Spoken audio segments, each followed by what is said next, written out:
What people originally thought was just another dramatic rebuild story has quietly transformed into something far more layered and significant.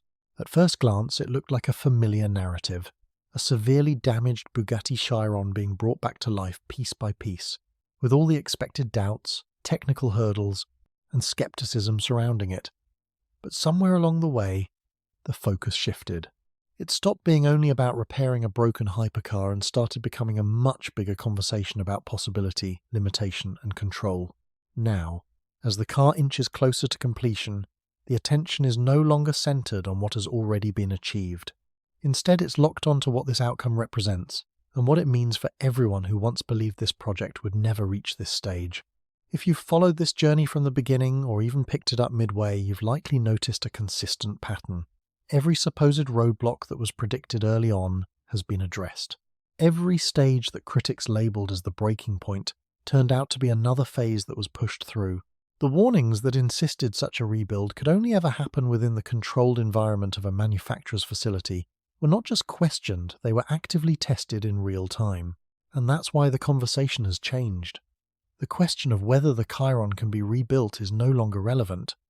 That debate has already been settled by progress itself. What's taken its place is a more complex and uncomfortable question. What happens when something widely believed to be impossible begins to look very possible?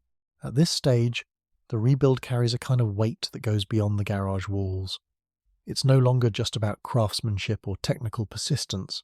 It has become a reference point, something that people will look back on when discussing the boundaries of independent work versus manufacturer control. Whether intentional or not, this project is sending a message. And that's where things start to get particularly interesting, because the original expectation wasn't just that the rebuild would be difficult, it was that it would eventually stop. That detail often gets overlooked. From the perspective of the manufacturer, a car that sustains this level of damage is not typically meant to be reconstructed outside their ecosystem. There are systems in place, processes designed to contain and manage such scenarios. But this project didn't follow that script, and that deviation is exactly what makes the current moment feel different. Now, the Chiron is approaching a phase where it doesn't just represent effort, it represents proof of concept. It's demonstrating, in a very public way, that something once considered out of reach might not be as inaccessible as previously thought. And while there may not be any official statements or direct responses, it's difficult to imagine that this progress is going unnoticed. When a multi-million-dollar hypercar is being rebuilt outside the traditional framework and getting close to completion in full view of the public, awareness becomes unavoidable. That awareness introduces a subtle but powerful tension. It's not loud or confrontational, but it exists in the background, shaping how this entire situation is perceived. Meanwhile, the work itself continues with the same steady approach that defined it from the start. There's been no shift toward hesitation or overanalysis. Every challenge that arises is handled in the same way it always has been. Identify it, solve it, and move forward. That consistency has been one of the most defining characteristics of the project. It's what allowed momentum to build, and once that kind of momentum takes hold in something this complex, it becomes very difficult to slow down. Now, most of the visible chaos, the dismantling, the reconstruction of major structural components, the sourcing and fabrication of parts, is largely behind the build. What remains is refinement, alignment, and ensuring that every individual system works together seamlessly. And that's where things become even more demanding. Early stages of a rebuild allow for a certain degree of flexibility. There's room for adjustment, for revisiting decisions, for correcting course without immediate consequences. But late-stage work doesn't offer that same forgiveness. At this point, everything needs to fit perfectly. Every system must function as part of a unified whole. Even the smallest misalignment or oversight can have significant repercussions. In a car like the Chiron, nothing operates in isolation. Every component is interconnected, and every decision made during assembly influences performance, safety, and reliability. This is where precision becomes non-negotiable. Outside the workshop, the conversation has evolved yet again. People are no longer debating whether the rebuild is feasible. Instead, they're asking what it implies. If a car of this complexity can be reconstructed outside the manufacturer's direct control and still function as intended, what does that say about how these vehicles are designed and maintained? It's a question that doesn't have a simple answer, and that's why opinions are starting to diverge. Some view this as a breakthrough, a demonstration of what skilled individuals can achieve when they challenge established limitations. Others see it as crossing a line, pushing into territory that was never meant to be explored in this way. And then there's a large group simply observing, recognizing that they're witnessing something unusual unfold in real time. Inside the garage, however, none of those external perspectives alter the approach. The focus remains fixed on completion. At this stage, every task is treated as final assembly. There's no room left for temporary fixes or deferred solutions. The idea of "we'll address it later" no longer applies, because later has effectively arrived.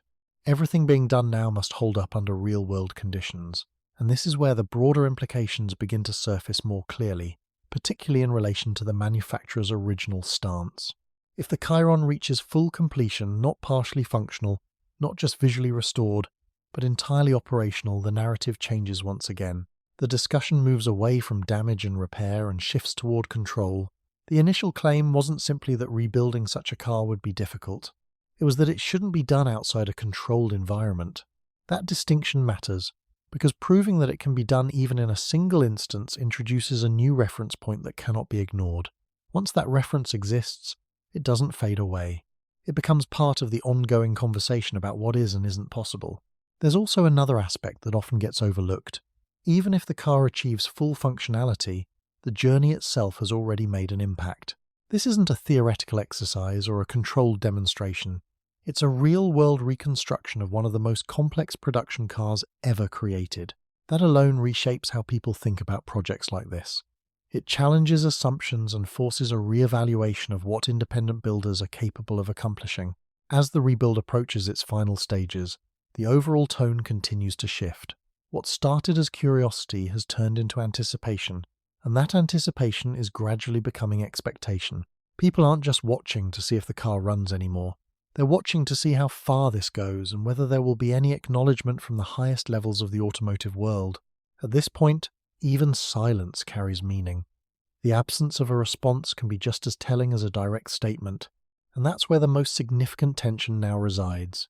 It's not in the tools, the parts, or the technical challenges within the garage. It's in what happens after everything is complete. Because once the final phase is reached, this project stops being just a rebuild story. It becomes a case study, something that others will reference when discussing the limits of independent work and the role of manufacturer oversight.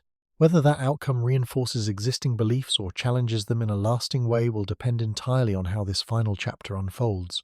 So the real question now isn't about what has already been accomplished. That's visible to anyone paying attention.